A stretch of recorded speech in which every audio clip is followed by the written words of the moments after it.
El 20 de enero inicia el año escolar en el sector público, lo que marca la ruta del Ministerio de Educación para trabajar en áreas estratégicas como la calidad de la enseñanza y mejora en las condiciones laborales y económicas del magisterio. Con un presupuesto de poco más de $1.000 millones, esta instancia del Ejecutivo asume retos importantes, como, primero, mejorar la infraestructura escolar. Segundo, brindar los programas de protección social. Y tercero, promover la tecnología en el aprendizaje de la niñez en los centros educativos. El gobierno presentó hace unas semanas el plan estratégico para los próximos 5 años. La pregunta es, ¿cómo se articula esta planificación a las condiciones actuales del sistema educativo y además logra una implementación efectiva?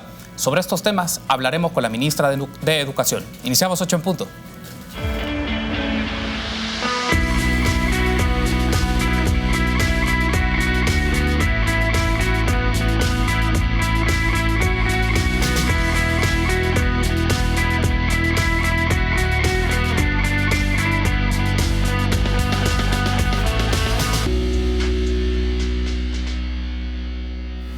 Muy buenas noches, qué gusto que nos acompañen en una nueva emisión de 8 en punto. Les saluda Carlos Monterrosa. Este martes 14 de enero vamos a hablar de las condiciones del sistema educativo, pero también del Plan Estratégico 2019-2024. Y es un gusto para mí recibir en este set a Carla Hananía de Varela, ministra de Educación. Buenas noches, ministra, bienvenida a 8 en punto. Qué gusto que esté con nosotros en Canal 33. Buenas noches, Carlos. El gusto es mío y gracias por la invitación. Gracias a usted por tomar la invitación. Veamos entonces la nota introductoria.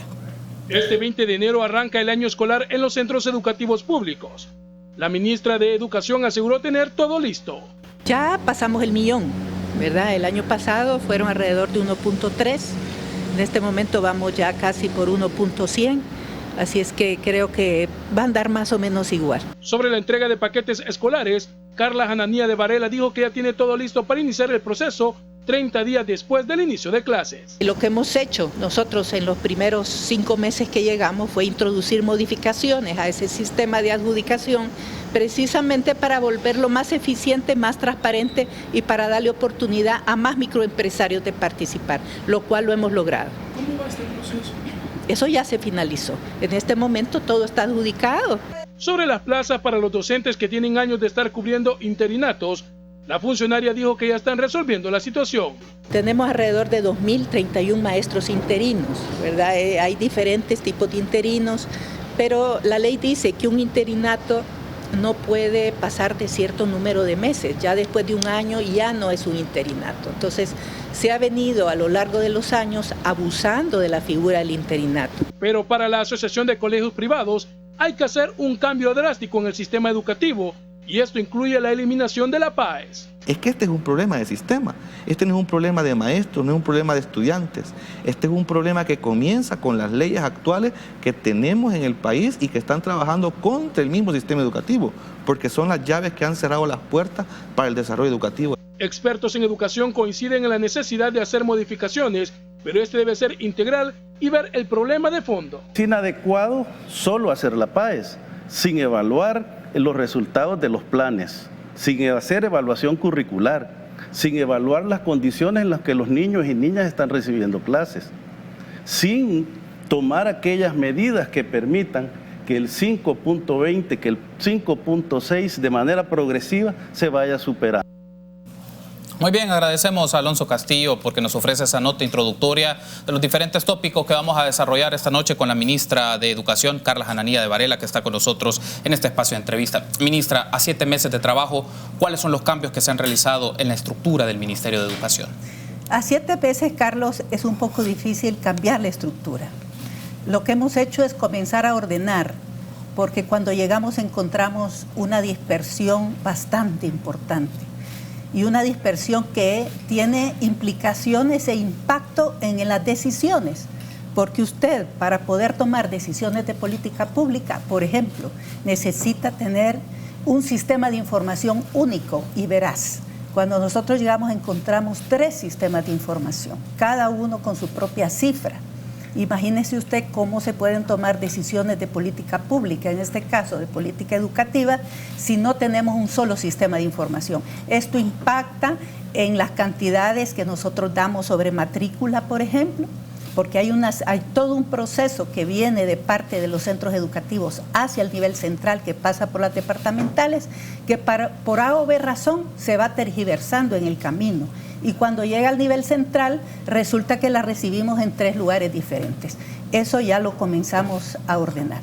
Muy bien, teniendo en cuenta entonces ese elemento que usted nos ofrece introductorio, ministra, uno de los señalamientos que se suele hacer, porque no resulta fácil ordenar la casa, digamos, en 7 meses para un trabajo de 5 años, pero uno de los señalamientos que se suele hacer en la gestión anterior es que ciertas figuras como las direcciones departamentales o direcciones de centros escolares habían sido nombrados por clientelismo o por tráfico de influencias.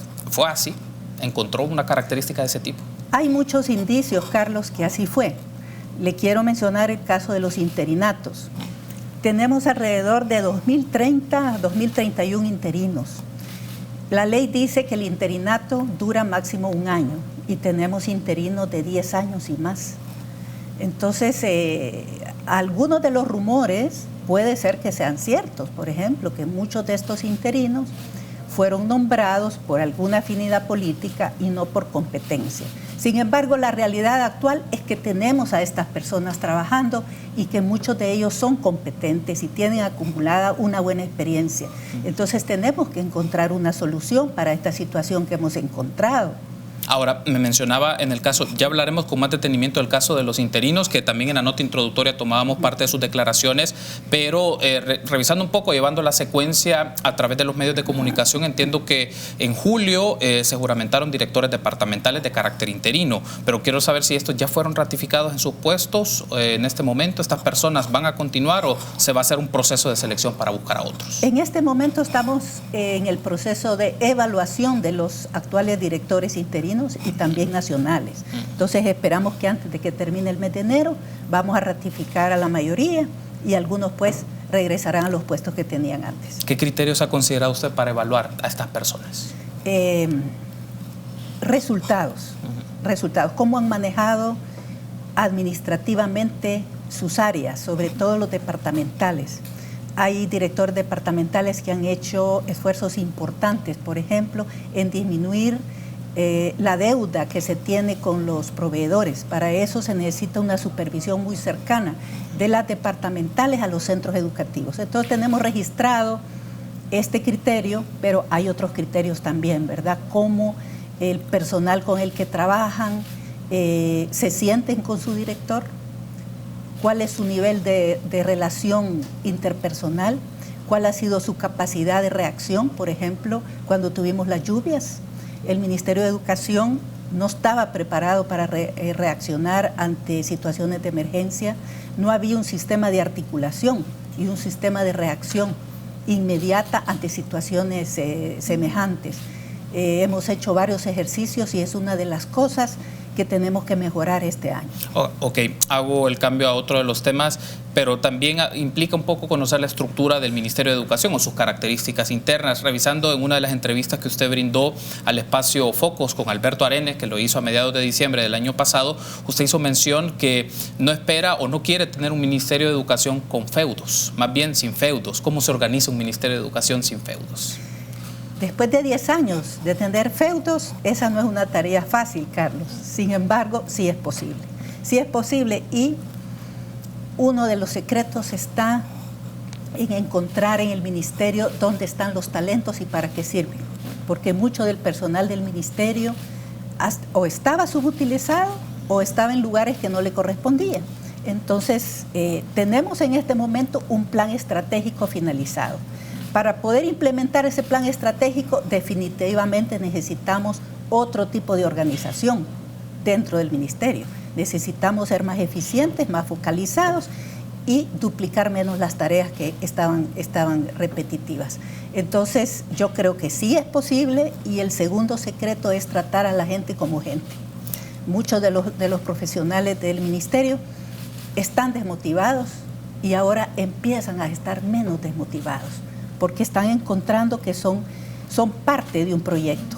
El plan estratégico institucional lo hemos construido entre todos y eso ha sido un elemento bastante importante para empezar a cambiar la lógica y el sentido del trabajo interno. Uno de los temas también que enfrentan las instituciones gubernamentales, ministra, es la dispersión de atribuciones o lo que puede significar duplicidad de tareas. Eso se puede dar, o un riesgo que puede ocurrir en la administración pública. Este gobierno ha creado dos figuras, el comisionado para proyectos de la juventud y la dirección de reconstrucción del tejido social, que parte de sus componentes se vinculan a educación de una o de otra forma o a procesos formativos. ¿Cómo se evita la duplicidad de tareas con este tipo de figuras? Fíjese que la articulación que hacemos nosotros en el terreno, la intervención que hacemos, estamos comprobando que cada quien tiene sus habilidades y sus competencias. Le voy a dar el ejemplo del cubo. El cubo es una iniciativa de la Secretaría del Tejido Social, para reconstrucción del tejido social. El cubo es una iniciativa del presidente Nayib Bukele cuando él estuvo como alcalde, y fue una iniciativa muy exitosa que comenzó en la comunidad de Iberia. El viernes de la semana pasada pusimos la primera piedra del cubo de la comunidad de Manuel en Santa Ana. Y es una iniciativa de tejido social. Sin embargo, ¿cómo se articula con educación? Y allí sí no hay esfuerzo, sino que hay una complementariedad muy importante. El cubo queda cerca de una escuela parvularia, pero además la comunidad de Manuel es una comunidad muy populosa. ¿Qué es lo que ofrece el cubo? El cubo ofrece espacio para los niños y los adolescentes escolarizados de poder hacer sus tareas escolares, de poder recuperar clases, de poder aprender computación, de poder aprender diseño y aprender inglés, entre varias cosas, además de integrar a la comunidad en ese espacio tan importante de convivencia. Entonces, entre tejido social y educación tenemos una completa complementariedad, no hay duplicación. Muy bien, eso es un aspecto relevante porque a veces pueden darse estas circunstancias en función de proyectos, de actividades, que es parte del trabajo de cualquier burocracia. Hay un aspecto que usted mencionaba antes de irme a la pausa, ministra, sobre el tema de los docentes interinos, estas figuras. Ha mencionado que hay en calidad de docentes interinos poco más de 2.000. El tema es cuántas de estas personas pueden obtener una plaza fija y bajo qué criterios se pueden mantener en el Ministerio de Educación, porque una de las discusiones y reivindicaciones que ha estado por años es que estas personas puedan estar de manera permanente, pero también bajo qué criterios se pueden seleccionar a aquellas personas que trabajen en los centros escolares. Este es un tema bastante complejo, Carlos, que hemos encontrado, y créame que tenemos toda la voluntad de darle solución. La ley dice que el interinato puede durar hasta 1 año. Sin embargo, como le decía, tenemos interinos de hasta 10 y más años. También la ley dice que todo interino, cuando termina su interinato, tiene que pasar por el proceso de selección que la ley de la carrera docente manda. Tiene que pasar por la evaluación y la selección del tribunal calificador de la carrera docente. Sin embargo, en este momento tenemos a un grupo de más de 2.000 docentes demandando su regularidad o ser absorbidos y tener una plaza permanente, y por el otro lado tenemos un grupo de docentes que reclama porque esto se hace.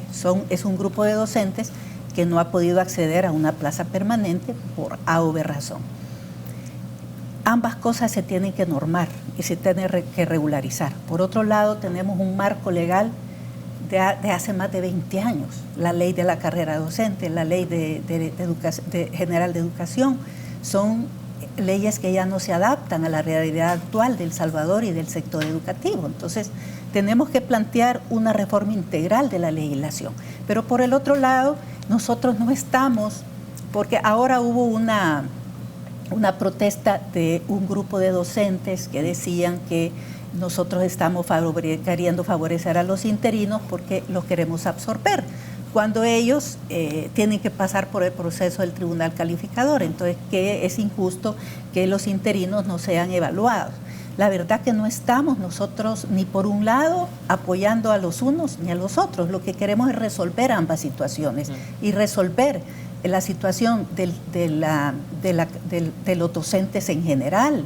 Y para eso tenemos una mesa de diálogo con los interinos, y ellos están muy conscientes que para poder acceder a una plaza permanente, ellos tienen que pasar por la evaluación y tienen que aplicar y pasar por el proceso igual que los demás. Entonces, en ese sentido, yo quisiera aprovechar para aclarar que no hay ninguna preferencia y que todo el mundo tiene que respetar lo que dice la ley. Tengo que hacer una pausa. Al regresar hablamos un poco de la ejecución presupuestaria del Ministerio de Educación, pero también hablemos del plan estratégico. Regresamos.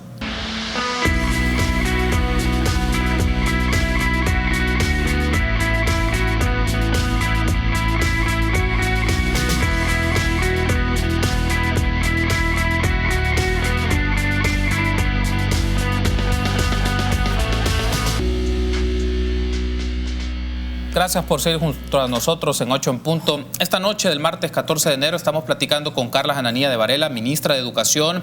Hemos hablado un poco en el primer segmento las condiciones en las cuales se encuentra el ministerio o en las cuales las encontró, pero también que implica una reestructuración de una de las carteras más grandes de cualquier órgano ejecutivo. Ahora, ministra, uno de los aspectos que es relevante es hablar un poco de la ejecución presupuestaria del Ministerio de Educación. ¿En qué sentido? Ya vamos a hablar sobre el presupuesto 2020, pero 2019 tomó básicamente 6 meses. ¿En qué condiciones financieras estaba el Ministerio de Educación al cierre del 2019?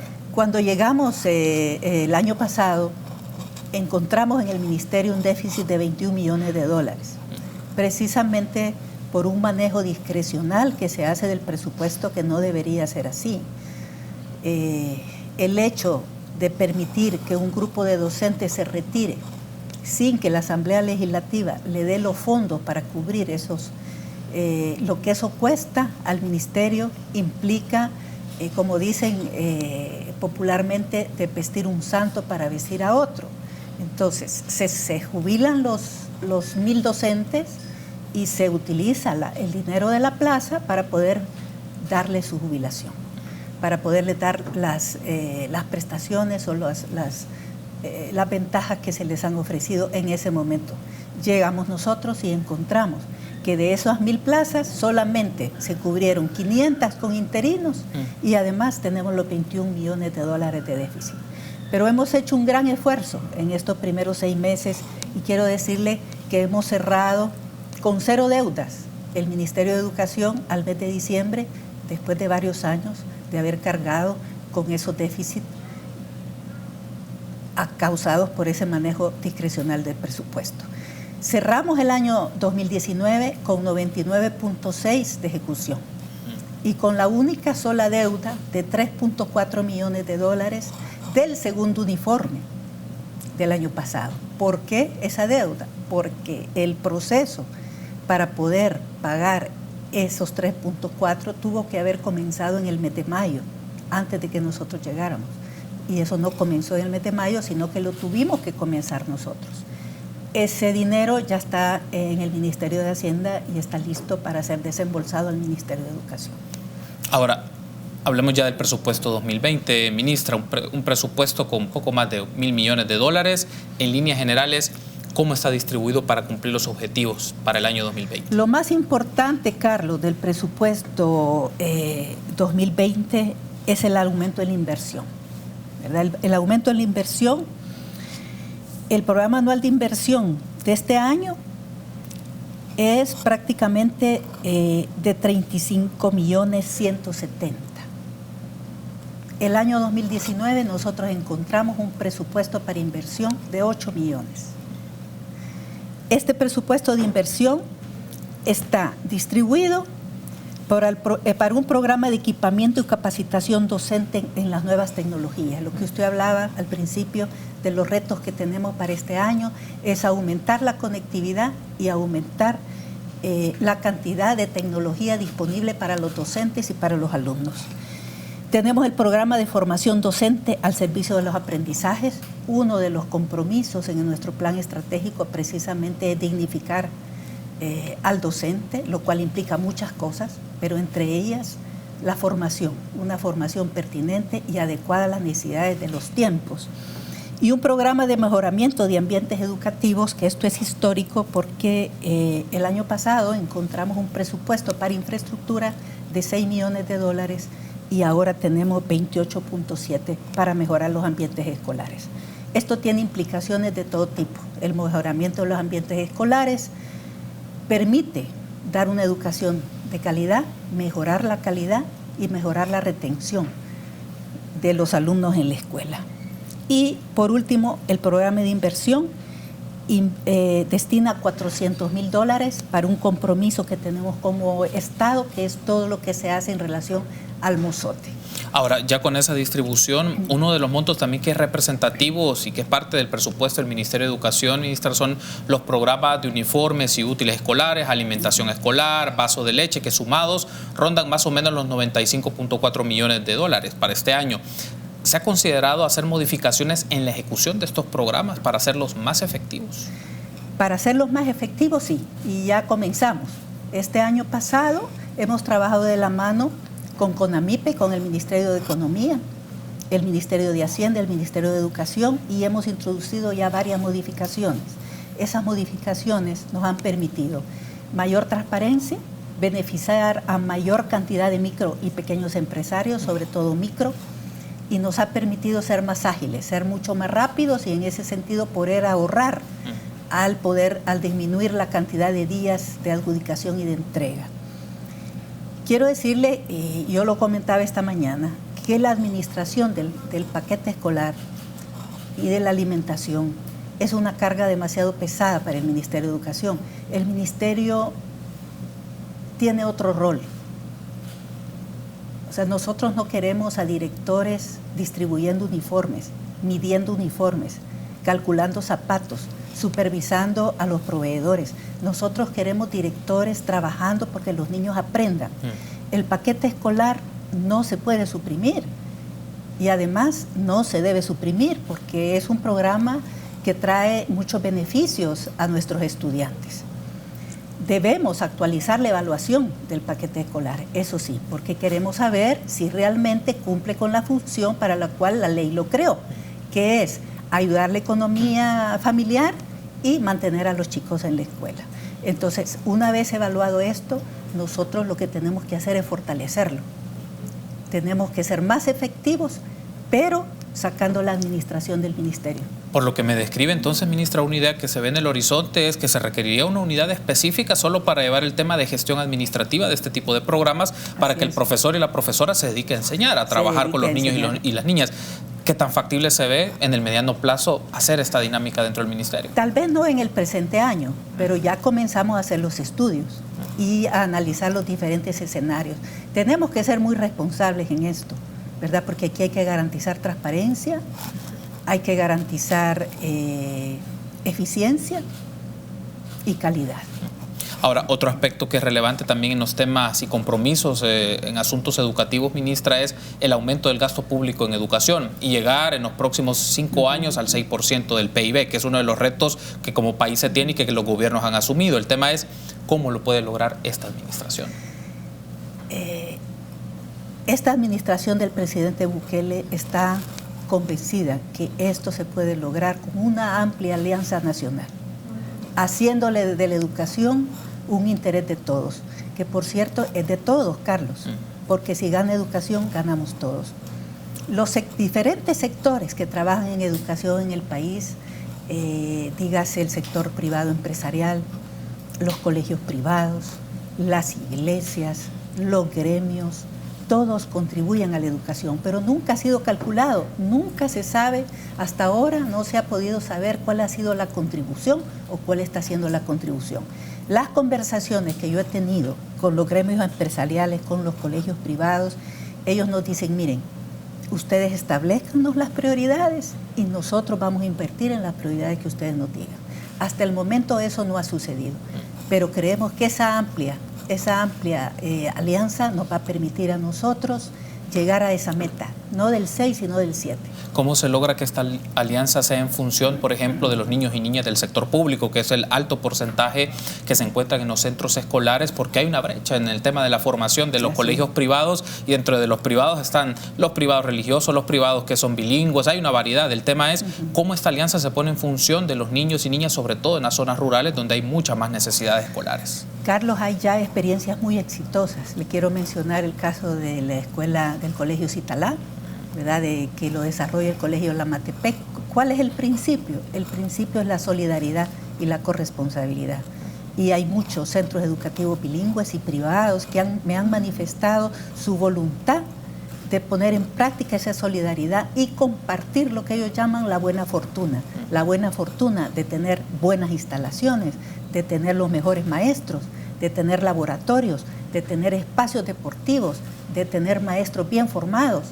Esa es una fortuna que muchos centros educativos privados quieren compartir. ¿Ese tipo de acercamientos, ministra, es con las asociaciones de colegios privados o usted lo ve que directamente con las instituciones como tal, con sus rectores, sus juntas directivas, para que permita tener este trabajo de corresponsabilidad entre el sector público y privado? Casi siempre se ve como el tema el privado versus el público, o el privado es mejor que el público. Entonces, ¿cómo pueden trabajar? A mí me gustaría hablar de un solo sistema educativo, incluyendo lo público y lo privado. Y hacia ahí queremos caminar, hacia un solo sistema educativo. Hace muchos años las escuelas públicas eran de calidad, la educación que se daba era de calidad, pero también la formación docente era de calidad.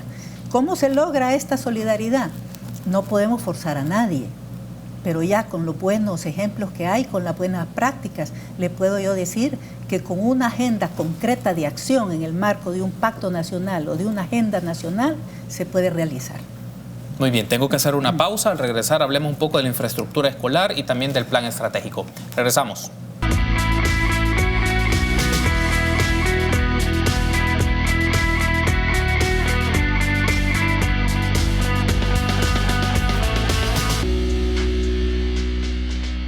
Recuerde que usted puede interactuar con nosotros a través de las plataformas digitales, como puede ver en pantalla, @8 en punto en Twitter, 8 en punto en Facebook, o las personas que nos sintonizan a través del www.canal33.tv. Seguimos platicando entonces esta noche con la ministra de Educación, Carla Hananía de Varela, y quiero pedir la producción, nos puede poner un BTR de unas declaraciones que brindaron los rectores de 3 universidades, UTEC, la UCA y la UES, que estuvieron en el espacio de República, en donde ellos hablaron un poco sobre la importancia de tener planes educativos a largo plazo. Escuchemos.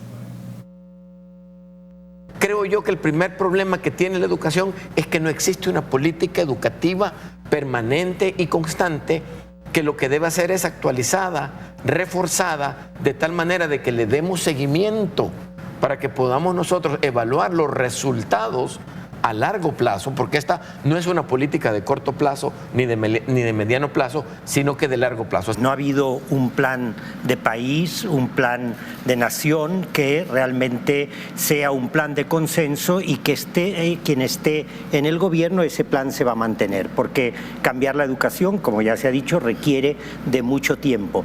No olvidemos que el Ministerio de Educación tiene la responsabilidad sobre el 90% de la población que se está en las escuelas, ¿verdad? Y es realmente el ministerio con más personal, el ministerio con toda una extensión territorial. Entonces es una responsabilidad grande y un trabajo también arduo. Entonces, si no se tiene un plan muy bien definido, que sea un plan a largo plazo, no vamos a lograr lo que todos pretendemos. Y esta deficiencia en la calidad no es producto de la casualidad, sino más bien porque las políticas educativas no han sido consistentes y no han ido orientadas también a buscar esa cualificación del personal docente, no han ido orientadas a mejorar los entornos de enseñanza-aprendizaje en las aulas, no han ido orientadas también a la construcción de currículas distintas, currículas. Bien, entonces ahí teníamos las declaraciones de 3 rectores de universidades significativas e importantes para el país, la UES, la UCA y la UTEC.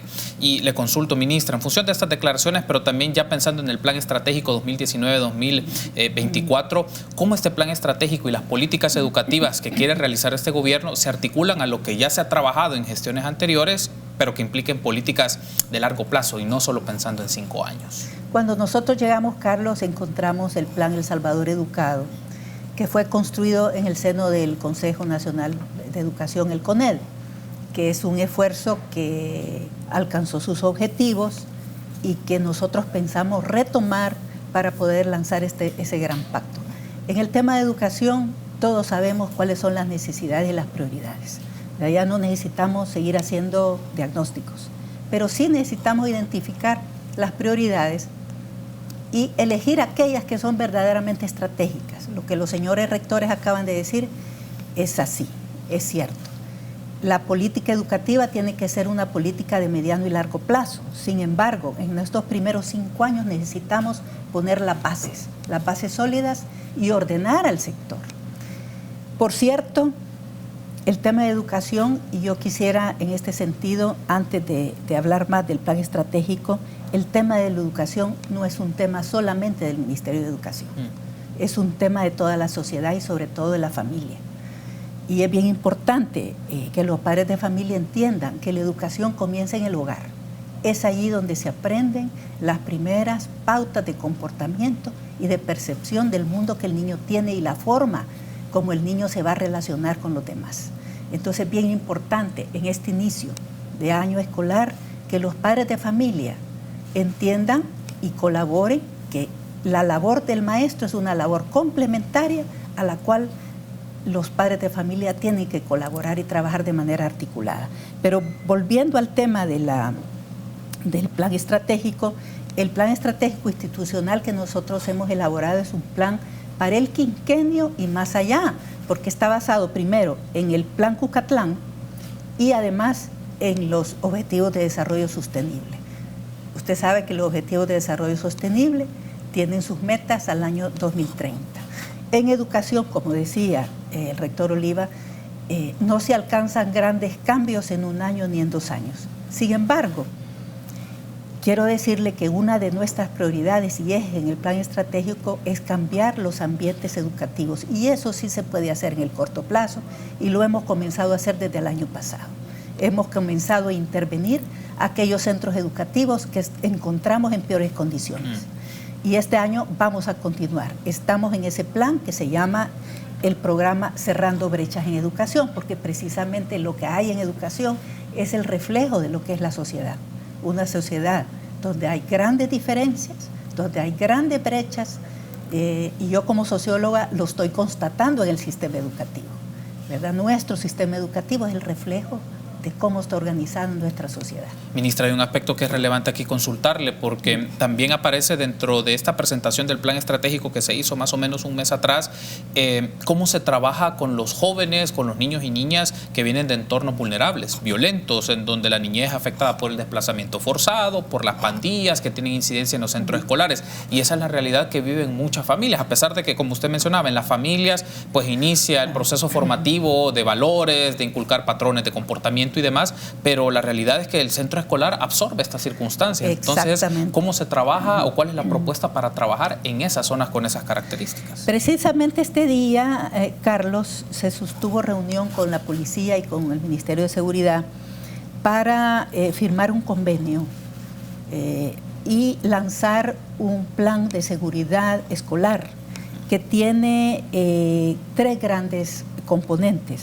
Lo que se llama una ruta segura, para que los niños puedan ir por una ruta segura a su centro escolar, la seguridad perimetral y la seguridad interna de los centros educativos, que ya es más competencia del Ministerio de Educación y donde se hacen ya varias intervenciones de diferentes tipos. Una de las cosas que hemos hecho en los primeros 6 meses de gestión en el año 2019 fue crear una consejería escolar por cada departamento. ¿Qué es la consejería escolar? La consejería escolar es una instancia que apoya al centro educativo en todo lo que tiene que ver aprendizaje para la convivencia y para la prevención.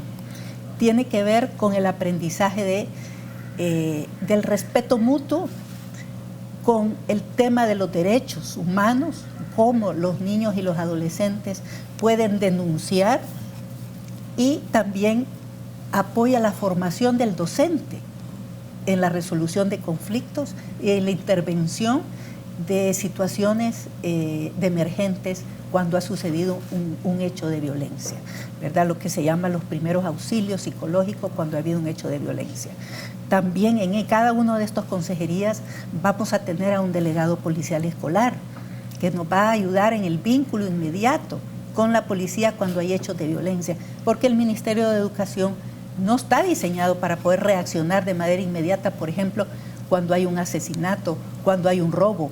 un asalto, de lo cual son víctimas muchos de nuestros centros educativos. Entonces estamos trabajando de la mano con la policía y con el Ministerio de Seguridad. Ese es en el tema de seguridad. Hay otro aspecto, me llama mucho la atención este dato, usted nos puede corroborar en función, porque es una realidad bastante crítica también para muchos jóvenes, niños y jóvenes en el país. Solo 3 de cada 10 niños que ingresan a primer grado llegarán al bachillerato. Es una estadística bastante fuerte. El tema es cómo se revierte un dato tan crítico, ministra. Bueno, esa es una de nuestras metas, ¿verdad?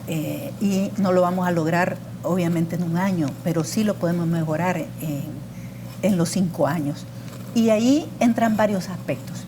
Quiero mencionarle que uno de los aspectos que va a incidir enormemente va a ser la política Nacer Crecer, que va a incidir en todo lo que es primera infancia, de 0 años a 7 años. ¿Quiénes van a ser los implementadores de esta política? El Ministerio de Salud y el Ministerio de Educación. Esta es una política de la primera dama que lo que busca es invertir de forma definitiva y contundente en aquellos años que son claves para el desarrollo neuronal, psicomotriz, psicoemocional del niño. ¿Qué va a permitir esto? Que la deserción que tenemos en primero y segundo grado de primaria disminuya. Entonces ahí vamos a empezar a bajar a esos que no llegan al bachillerato. Vamos a empezar a disminuir las posibilidades que los niños y los adolescentes deserten. Por el otro lado, lo que le acabo de mencionar, el trabajo articulado con las otras instancias como la policía, el Ministerio de Seguridad, el tejido social, el Ministerio de Desarrollo Local. Estas acciones nos van a permitir evitar que los bachilleres de segundo, tercer ciclo y bachillerato deserten, que es el otro tramo donde tenemos el mayor porcentaje de deserción. Tengo que hacer la pausa. Al regresar en el último segmento vamos a leer las preguntas y comentarios de los amigos y amigas de la audiencia, pero también vamos a hablar de un tema fundamental, el Magisterio Nacional. Regresamos.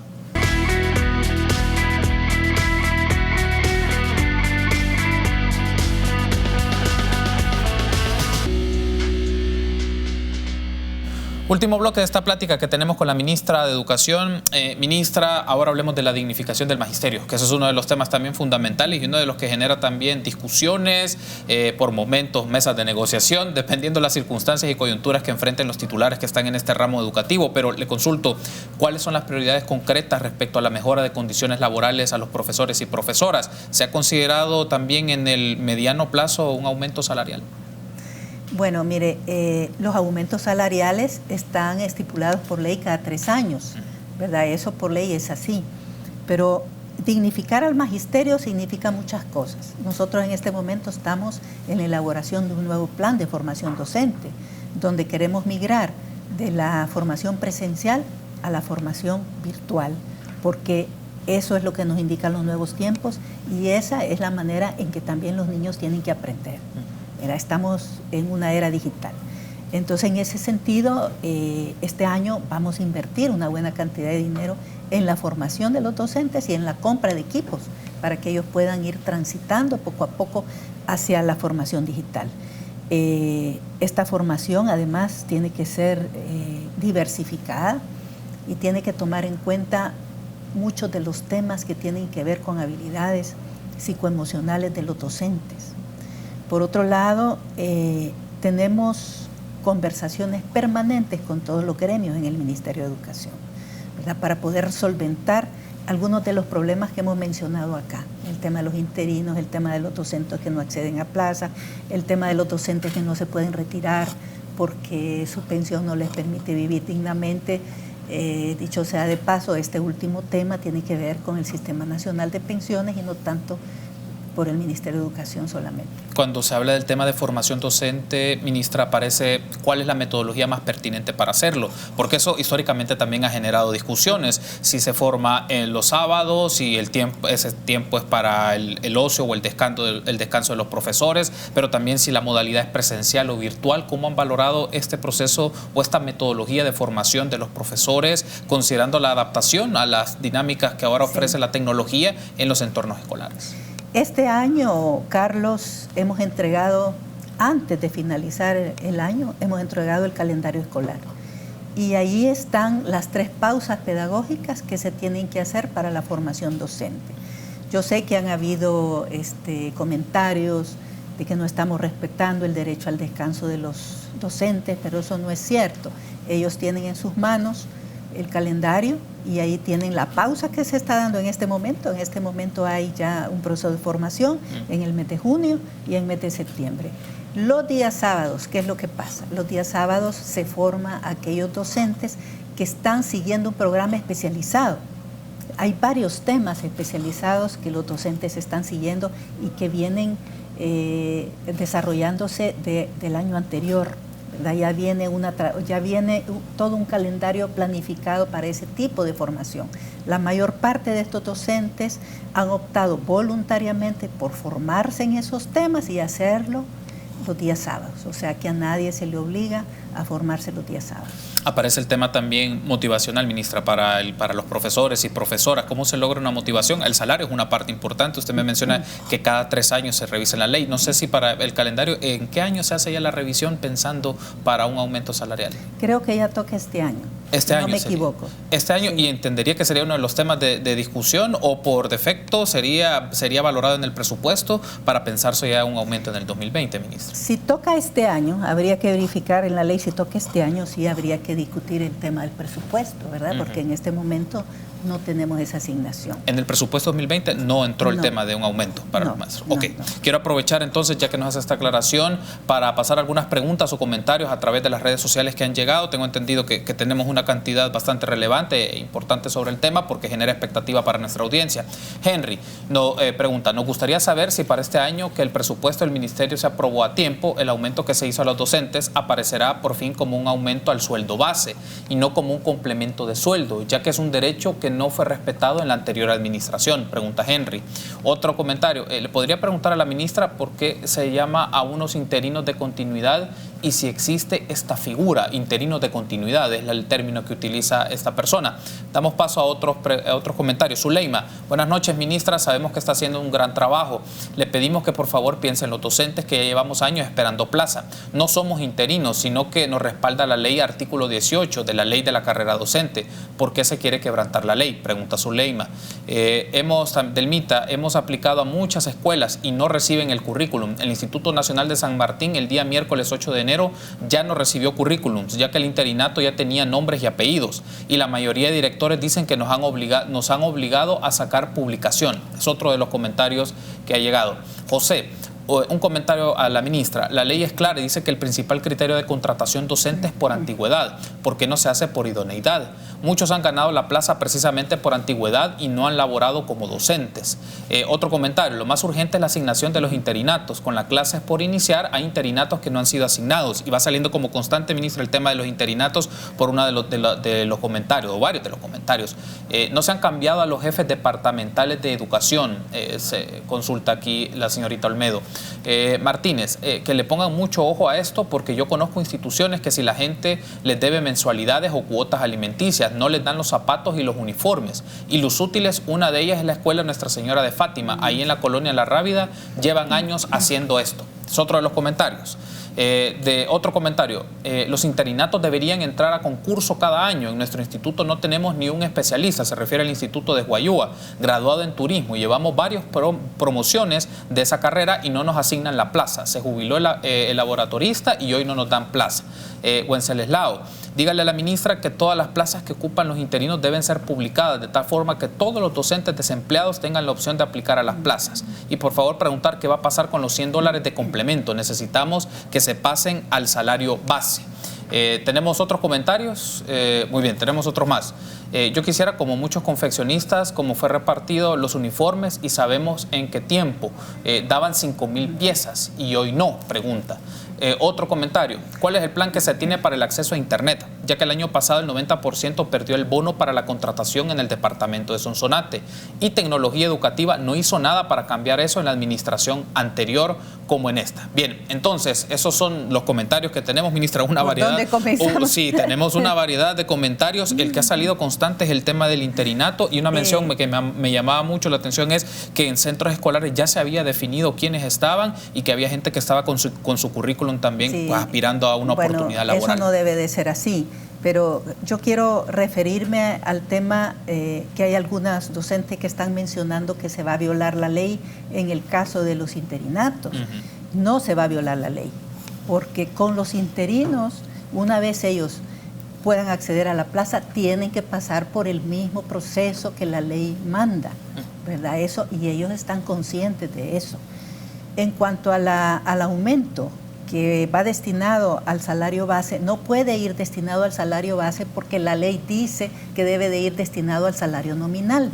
Entonces eso es por ley, no es que alguien lo ha querido hacer de determinada manera, sino que es así según la ley.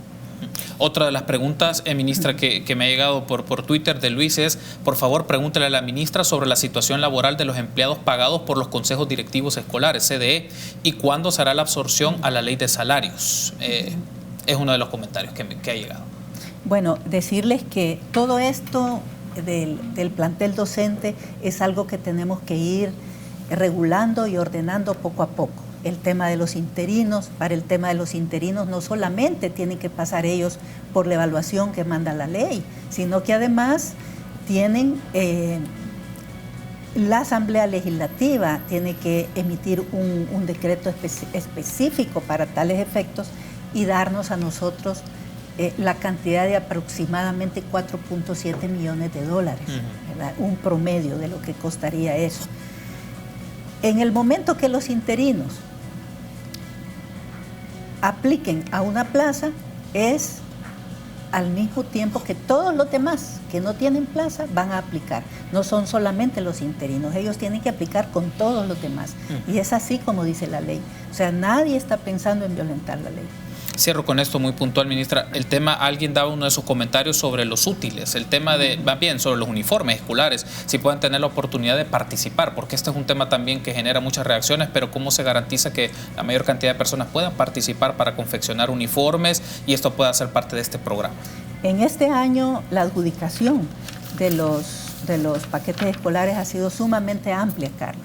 La ley nos manda que debemos de cubrir un 25% de los microempresarios y los pequeños empresarios, y este año hemos beneficiado al 77%.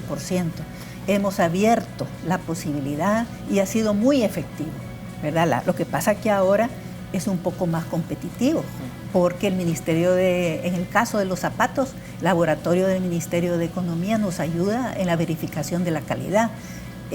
CONAMIPE verifica la capacidad de producción de cada pequeña y microempresa y califica cada una de ellas. Es CONAMIPE quien nos da a nosotros la base para poder adjudicar. Entonces, lo hemos hecho mucho más transparente, mucho más efectivo y hemos dado mucho más oportunidades este año. Ministra, quiero dar las gracias por haberme acompañado a este espacio de entrevista. La invitación está hecha para que sigamos discutiendo los temas educativos, muchos temas pendientes, pero estoy seguro que también tendremos estos comentarios y reacciones de nuestros amigos y amigas de la audiencia. Claro. Gracias, ministra. Y disculpe por no poder responder a todas las preguntas, pero eran demasiadas. Solamente decirle a los televidentes y sobre todo a los docentes que todas las denuncias que ustedes tengan, el Ministerio de Educación tiene un correo y un teléfono especial que pueden encontrar en Twitter y en Facebook. Muy bien, ministra, la invitación entonces está hecha. Estoy seguro que tendremos más preguntas y vamos a tratar de darles la respuesta adecuada. Muy bien, agradecerles a ustedes, amigos, por habernos acompañado. Será hasta mañana. 8 en punto. Muchas gracias, Carlos. Gracias a ustedes. Buenas noches. Buenas noches.